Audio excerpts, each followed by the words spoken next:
Hello guys! Yes, finally! My weapon tier list. So, a bunch of people, three, asked a weapon tier list. So here it is. I've been working on this for over a week by now, and I've been having trouble making this video because there are so many details that this video can easily surpass 8 hours. My Google Docs has already over 37 pages, and it is not over yet. Um, so yeah, 8 hours is pretty easy, surpassable. So I decided to split this guide into several weapon spotlights and an intro video, this one that I'm making now, and more if necessary, like the multi-rarity tier list. So as I make this video, I'm troubled by the order of the things I should cover because there are so many things. Since there are two clear outcomes. First, that people will get mad at me and not watch the rest of my explanations or my reasons if I post my tier list first. And the second is that people will get bored since I'm just constructing my tier list and not showing it yet. So you will see what path I took at the end. So summary. Intro, then weapon similarities, weapon characteristic table, importance of these characteristics, weapon situations table, same rarity tier list, brave bow, saw blade, and these are the weapon spotlights. And then multi-rarity tier list pre-calculations, and then the tier list table. So for intro, so after playing this game with all the weapons to the end game, the only thing I think is the most important for a tier list is to decide which three weapons you will upgrade them to the ancient legendary, and thus which three you will sacrifice, because the game doesn't restrict you to stick to only one weapon, and you wouldn't if you couldn't clear a chapter with a certain weapon, just farm enough for the other one and try it again. If this already sounds painful to you, imagine sacrificing the wrong weapon. Not even 5 months of farm will solve your problem. So I know this is a late game problem, and you most probably are watching this video to find out that weapon that you should invest early, or the reason why you should use your epic death scythe over your perfect epic or even ancient legendary tornado. So I could encourage all of you to try out all the weapons for at least 1 week before you start judging or dismantling or sacrificing your weapons. Actually, never dismantle any equipment. It is not worth it because you will need them for sacrifice to get to the ancient legendary. So getting to legendary is important. And a week is for you to get used to starter step and find out some of the pros and cons that matters to you and I might not deem important and put it in this video or these videos. Okay, 2. Weapon similarities. Before we start with what makes each weapon different, let's talk about what they have in common. So, all weapons give the same amount of attack when they are at the same rarity and level. All weapons require the same amount of gold to upgrade. All weapons have plus 5% attack at rarity. All weapons unlock epic stats. All weapons can reach near the same attack speed if you have one multi-shot and 1 or 2 attack speed boost, depending on your account's attack speed. For more details on this, check out my starter step guide. For more details. 3. Weapon characteristics table. Now let's go to my characteristic tier list table. Stats that stands out, that are better than the most of the others, are in bold. So I think this is in black and white, so bold is kind of difficult to see, but I'll spell it out to you. So the first line characteristic: Bow, depth scythe, saw, tornado, staff, spear. The second line, damage modifier. Bow has 1, scythe has 1.45, and actually it goes up to 1.89 if you factor in the depth size epic stat. But for now, 1.45. Saw blade 0.8, tornado from 0.8 to 1.35. 1.35 is when you factor in the epic, the return damage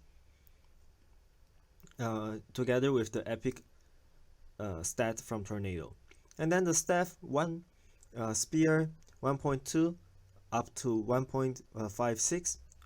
Again, it is because of the spear's epic stat increasing 30% damage when maxed stacked. Okay, then projectile velocity. Then not fast enough. I'll explain this why not fast enough later. Not too slow for depth scythe, not fast enough for saw blade, too slow for tornado, and too slow for staff too, and flash for spear. Then projectile size, small for for bow, thick for depth scythe, small for saw blade, extra thick for tornado, average for staff, and lolly small for spear. Screen pollution, low, medium, minimal, high, maximum, medium.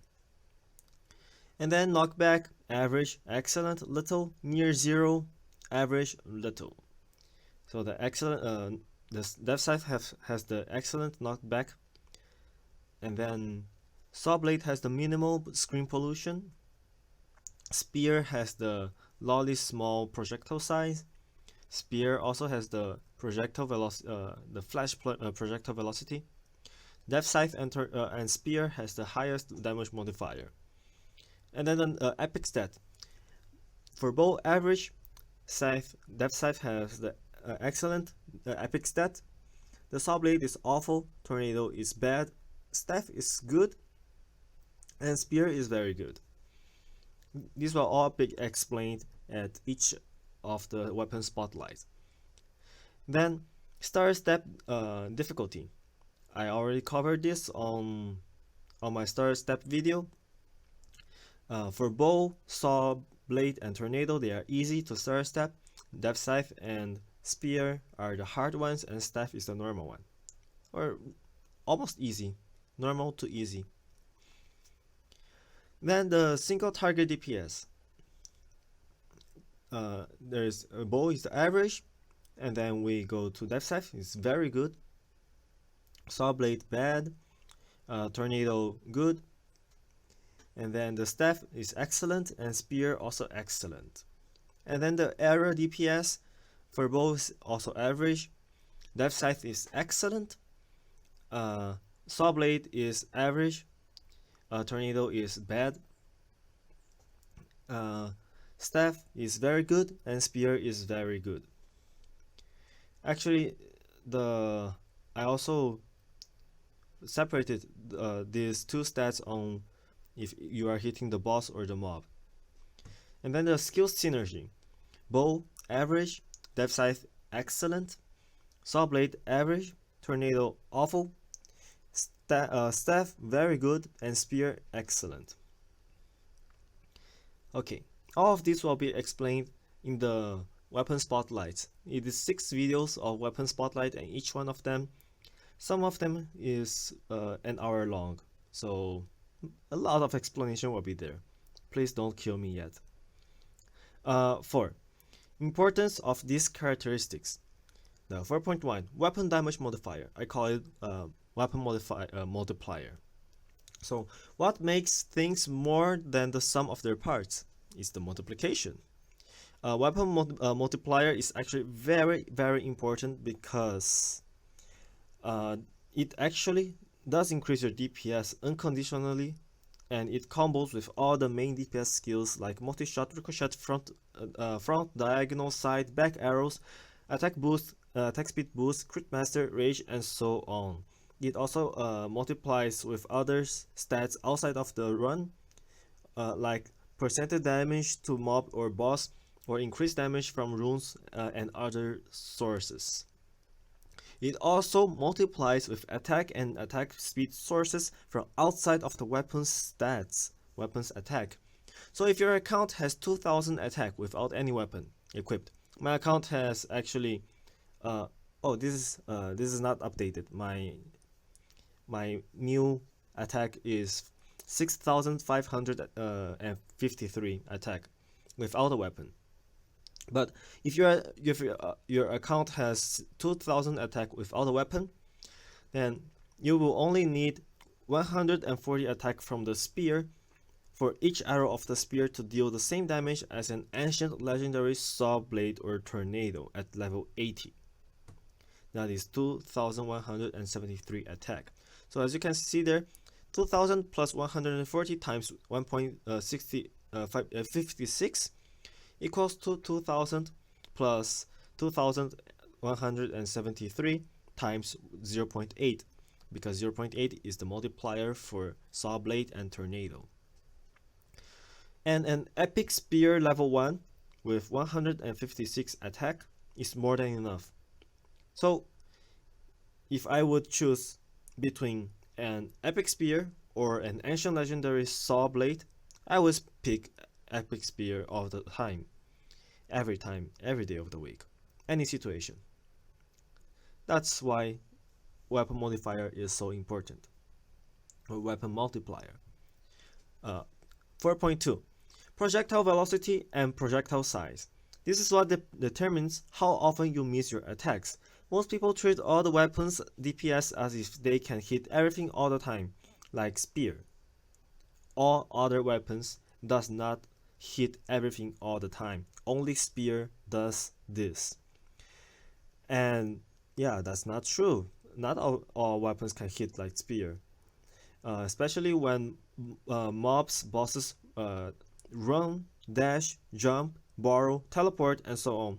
When they have a movement ability, most of your attacks will miss. And those enemies are usually the main headache of the chapter, and weapons that can hit those enemies with ease must be taken into consideration. Okay, 4.3, screen pollution. Some people just can't deal with their screen full of particles, okay?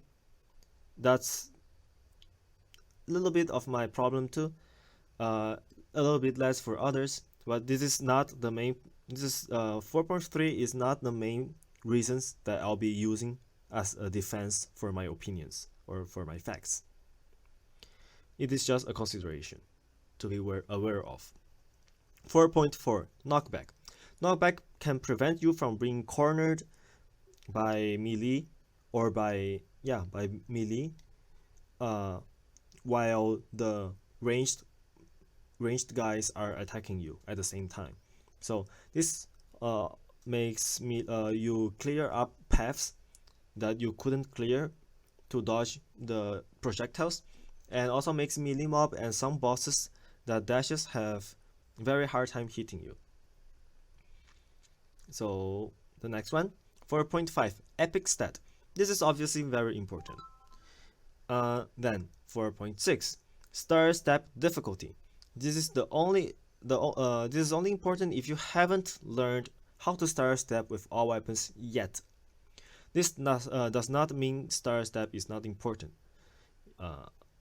Star step is very important. Please check out my star step video. It has what you can do with star step, how you can star step, the different ways you can star step, where to train, and what are the difficulty and learning curve of each weapon for star step. Then 4.3, single multi-target DPS against mob or boss 2. So I separated into 4 categories: single DPS against mob, single DPS against boss, single multi DPS against mob or boss. You get it. Okay, I had to do this because of how OP the dev scythe epic stat is. and I'll show you later on the epic dev scythe weapon spotlight. So 5. Weapon situations table. What is this? I couldn't think of a better name, or I don't know how to name this. So you must be thinking, how exactly does all those characteristics actually help me rank the my weapons? So I rank them first, and then I'll explain them later on each weapon's spotlight. So the situations that there is, so there's the dual mode. You want to go to the dual mode, or you want an anti-boss weapon, or you want tons of weapon for tons of walls chapter, or you want an anti-melee weapon, or you want weapon for a hard run, the most important, or you want a weapon for farming. So different situations requires different weapons. So for dual mode, Brave Bow is in my opinion the best. It is very easy to start step by sliding. It misses less, but if you don't know how to start step, Saw Blade is a very good option. But please learn how to start step. It is very important. Then the spear is for people who are very good at start step.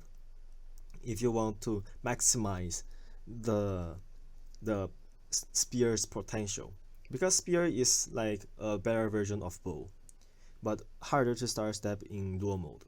Then there's the anti-boss. Tied for first, we have staff and spear. I will explain this later, why they are tied. And then third place is death scythe, not tornado. Then there are tons of walls. First place spear. Then we have saw blade tied with bow, and then on the fourth place is the death scythe, but it actually isn't that bad on wall chapters. And then tornado, and then staff. Staff is the last one on the when there are a ton of walls. Anti-melee. So death scythe, the first one. When there's a star, it is the unrivaled. I call it like unrivaled because it is far and beyond the second place. So the second place is bow. Third is spear with 2 stars because it needs help from the art of combat. Okay, fourth, hard runs. And by hard runs I mean when you want to clear a chapter, like chapter 11, chapter 13, 15, 16, not 14 because that is anti-boss category. So any other chapter other than 7 and 14, normal and hero, for me is considered hard chapter runs. So Death Scythe, in my opinion, is the first unrivaled, followed by the Death Spear, not Death Spear, the Spear, Bright Spear, and then the Stalker Staff. Bow stays on the 4th. And then for farming, Spear, first unrivaled, and then second comes Death Scythe, and the third is Brave Bow. Yeah. All of this will be explained. Please don't kill me yet in the comments. So 6. So my tier list is very simple. Top 3, Death Scythe, Spear, Staff. Each one of them excels in different situations, and the bottom 3 who will be sacrificed are Bow, Tornado, and Saw Blade. But most people don't have all their weapons in the same rarity, and also don't have them Ancient Legendary. So we need to look more into the details of each weapon to decide the multi-rarity tier list. So I'll lay out the pros and cons and recommendations for each weapon in the weapon spotlight format. Each weapon will have its video. This way we have more information to work with. So as you can see, there is the Brave Bow. That will be the next video in this series of videos for my weapon tier list. It is a construction of a lot of information to reach a more concise a tier list, not just bring that comparing numbers. Like there are only like in this situation of, where is it, the importance of weapon damage modifier. Most people think, oh, the auto damage comes from the comes from your weapon, but that's not true.